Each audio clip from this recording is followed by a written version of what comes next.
bien, fit le petit prince, et il se sentit très malheureux.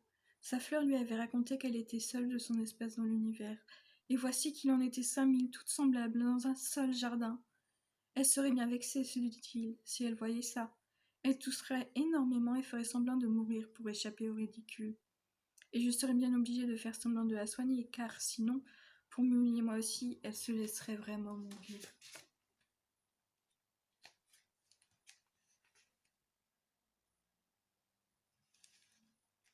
Puis il se dit encore, je me croyais riche d'une fleur unique, et je ne possède qu'une rose ordinaire. Ça et mes 3 volcans qui m'arrivent aux genoux, et dont l'un peut-être est éteint pour toujours. Ça ne fait pas de moi un bien grand prince. Et, couché dans l'herbe, il pleura. C'est alors qu'apparut le renard. Bonjour, dit le renard. Bonjour, répondit poliment le petit prince qui se retourna mais ne vit rien. Je suis là, dit la voix, sous le pommier. Qui es-tu, dit le petit prince, tu es bien joli. Je suis un renard, dit le renard. Viens jouer avec moi, lui proposa le petit prince. Je suis tellement triste. Je ne puis pas jouer avec toi, dit le renard. Je ne suis pas apprivoisé. Ah, pardon, fit le petit prince. Mais, après réflexion, il ajouta. Qu'est-ce que signifie apprivoiser? Tu n'es pas d'ici, dit le renard. Que cherches-tu? Je cherche les hommes, dit le petit prince. Qu'est-ce que signifie apprivoiser? Les hommes, dit le renard, ils ont des fusils et ils chassent. C'est bien gênant. Ils élèvent aussi des poules, c'est leur seul intérêt. Tu cherches des poules?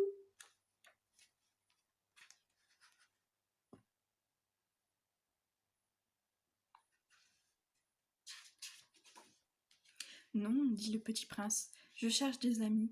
Qu'est-ce que signifie apprivoiser? C'est une chose trop oubliée, dit le renard. Ça signifie créer des liens. Créer des liens? Bien sûr, dit le renard. Tu n'es encore pour moi qu'un petit garçon tout semblable à 100 000 petits garçons, et je n'ai pas besoin de toi, et tu n'as pas besoin de moi non plus. Je ne suis pour toi qu'un renard semblable à 100 000 renards. Mais, si tu m'apprivoises, nous aurons besoin l'un de l'autre. Tu seras pour moi unique au monde. Je serai pour toi unique au monde. Je commence à comprendre, dit le petit prince, il y a une fleur. Je crois qu'elle m'a apprivoisé. C'est possible, dit le renard. On voit sur la terre toutes sortes de choses.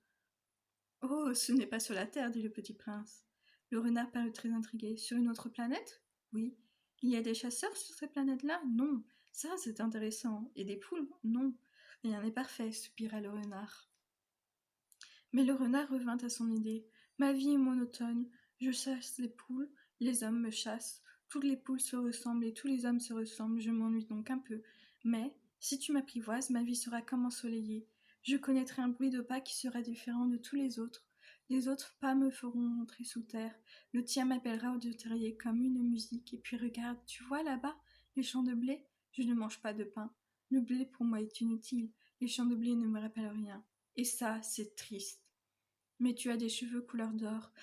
Alors ce sera merveilleux quand tu m'auras apprivoisé. Le blé qui est doré me fera souvenir de toi et j'aimerai le bruit du vent dans le blé.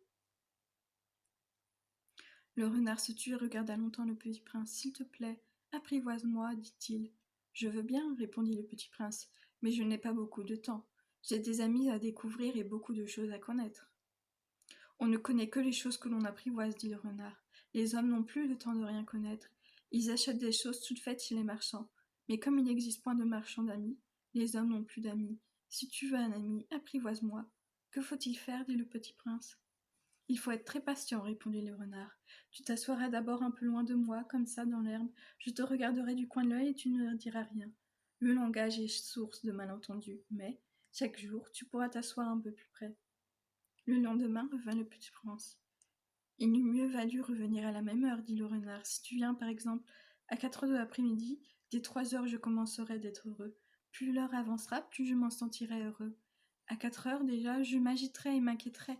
Je découvrirai le prix du bonheur. Mais si tu viens n'importe quand, je ne saurai jamais à quelle heure m'habiller le cœur. Il faut des rites. Qu'est-ce qu'un rite? Dit le petit prince. C'est aussi quelque chose de trop oublié, dit le renard. C'est ce qui fait qu'un jour est différent des autres jours, une heure des autres heures. Il y a un rite, par exemple, chez mes chasseurs. Ils dansent le jeudi avec les filles du village. Alors, le jeudi est un jour merveilleux. Je vais me promener jusqu'à la vigne. Si les chasseurs dansaient n'importe quand, les jours se ressembleraient tous, et je n'aurais point de vacances.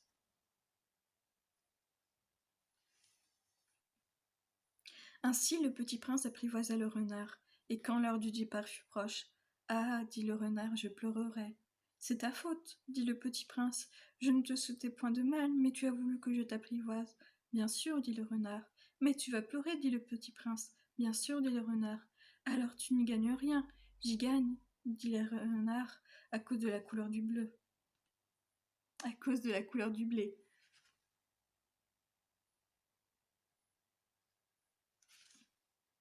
Puis il ajouta, va revoir les roses, tu comprendras que la tienne est unique au monde.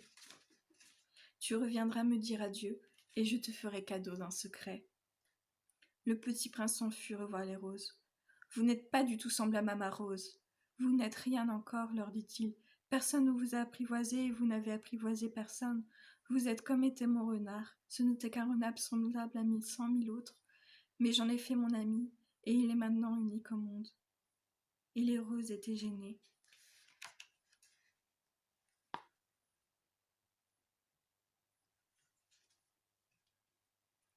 Vous êtes belle, mais vous êtes vide, leur dit-il encore. On ne peut pas mourir pour vous. Bien sûr, ma rose à moi. Un passant ordinaire croirait qu'elle vous ressemble. Mais elle seule, elle est plus importante que vous toutes, puisque c'est elle que j'ai arrosée, puisque c'est elle que j'ai mise sous globe, puisque c'est elle que j'ai abritée par le paravent, puisque c'est elle dont j'ai tué les chenilles, soufflé 2 ou 3 pour les papillons, puisque c'est elle que j'ai écouté se plaindre ou se vanter, ou même quelquefois se taire, puisque c'est ma rose. Et il revint vers le renard. Adieu, dit-il.